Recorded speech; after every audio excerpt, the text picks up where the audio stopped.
Franchement, j'ai vu beaucoup de choses dans l'islam, hein, beaucoup d'atrocités.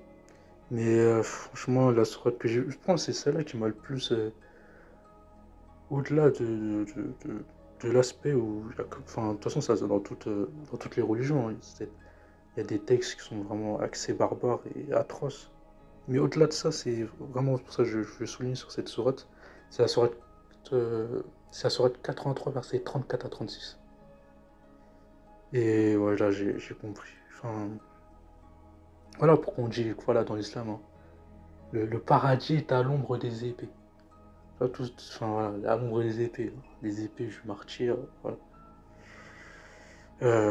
Enfin, c'est la finalité, en fait. C'est le type de résident du paradis islamique que ça crée.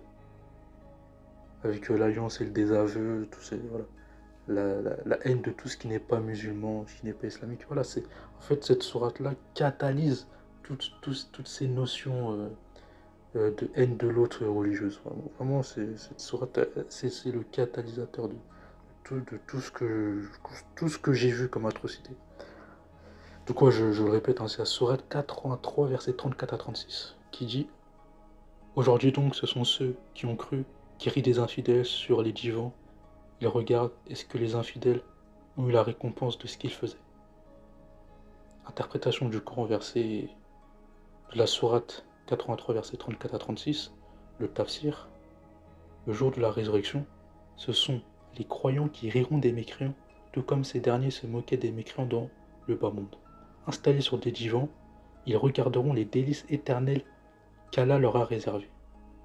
Les mécréants seront alors rétribués par un châtiment humiliant pour ce qu'ils commettaient dans le bas monde.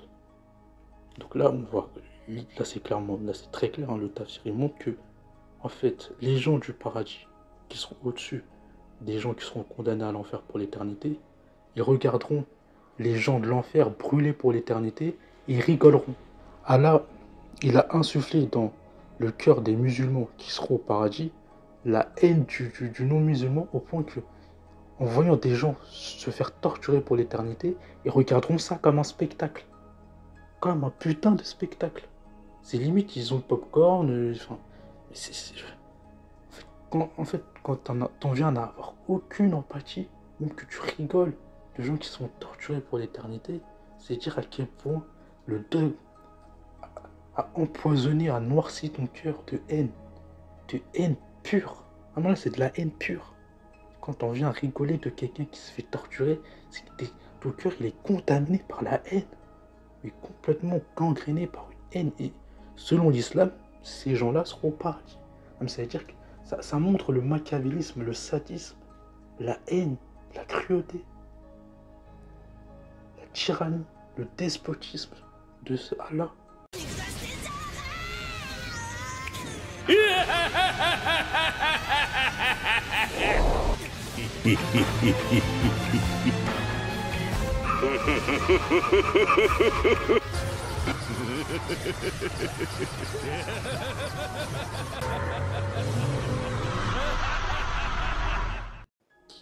En plus, le comble dans tout ça, c'est quoi?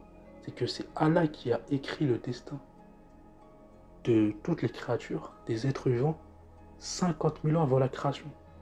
Donc toutes les actions qu'on fait ne dépendent même pas de notre propre libre arbitre. En fait, on n'a que l'illusion du choix, vu que tout est déjà déterminé, que tout a été écrit 50 000 ans avant la création. Tout ce qu'on fait aujourd'hui a déjà été écrit 50 000 ans avant la création. Donc on est responsable d'actes, c'est-à-dire que les actions qu'on fait aujourd'hui, selon l'islam, c'est-à-dire que les actions qu'on fait aujourd'hui, même demain dans le futur, ont déjà été prédéterminées 50 000 ans avant la création.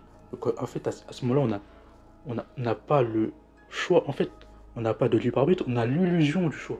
En fait, c'est pour ça que beaucoup de gens, ils pensent avoir le libre arbitre tout en pensant être maître de leur destin. En fait, on a seulement l'illusion du choix dans l'islam. Donc à ce moment-là, pourquoi on devrait être jugé sur quelque chose qu'on ne peut pas changer? Parce qu'en fait, le fait que tout a déjà été écrit 50 000 ans avant la création, ça veut dire que l'histoire s'est déjà déroulée, et que tous les éléments, la sourate que je viens de lire, c'est des éléments du futur, c'est-à-dire c'est des événements qui ne sont même pas encore arrivés, mais sont déjà déterminés par le destin que Allah a écrit il y a 50 000 ans avant la création.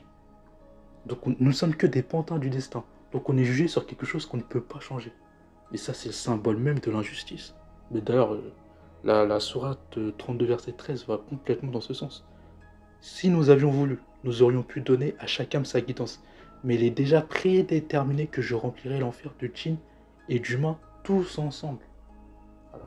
Donc toute cette haine catalysée pour un scénario que Allah qui a préparé de manière machiavélique 50 000 ans avant la création. En fait, dans l'islam, littéralement, hein, c'est même pas moi j'interprète ou quoi, c'est factuel. Si ce texte parle d'éléments du futur qui vont se réaliser, donc par pur logisme, tu comprends que si ces événements futurs sont décrits par un Dieu omniscient, omnipotent, qui voit le futur, ils sont décrits avec exactitude, ça veut dire qu'actuellement, nous sommes dans le passé. Donc si l'histoire s'est déjà déroulée, vu que tout est scellé par le fait que Allah a écrit le destin de l'humanité 50 000 avant la création, et pas seulement de l'humanité qui a écrit le destin, mais de toutes les créatures 50 000 avant la création. Donc ça scelle bien le fait qu'on n'a aucun libre arbitre, tout était déjà joué. Tout ce qui s'est passé devait se passer. Voilà, c'est ça, hein, c'est littéralement ça.